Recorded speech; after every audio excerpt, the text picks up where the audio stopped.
करो मेहरबानी तुम अहले ज़मी पर, खुदा मेहरबान होगा अर्शे बरी पर।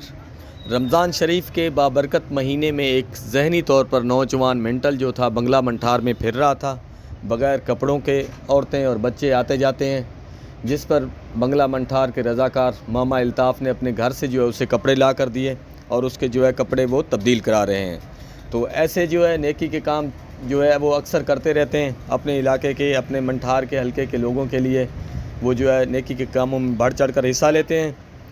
तो हमें भी ऐसे काम करने चाहिए जिससे जो है भलाई भी हो और अल्लाह ताला भी राज़ी हो। इदां दे मलंग बंदे ने जिहड़े अल्लाह खुदा उन्हां दा दिमाग हिलिया, वो शहर दे विच आण के नंगे हो जाते हैं। औरतां मावां भैणां फिरदियां। वीडियो बनाने का मकसद है कि पूरे पाकिस्तान में कोई भी मुसलमान बंदा नंगा बंदा उसका जिसम ढक देना एक बड़ा सबाब है। निरा नहीं मुलाजमा का काम है। कोई मुसलमान जिमीदार भरा एवं दे नंगे बंदे नूं कपड़े पा के उसका जिसम ढक सकते हैं ताकि अल्लाह पाक राज़ी हो जाए। वीडियो देखने वाले तमाम दोस्तों से एक गुजारिश है, अपील है कि इस वीडियो को ज़्यादा से ज़्यादा शेयर कीजिएगा ताकि ये जो मलंग बंगला मंठार में फिर रहा है इसके वर्सा तक ये वीडियो पहुंच सके, या इसका कोई जानने वाला हो तो वर्सा को जो है इतला दें। मेहरबानी होगी। शुक्रिया।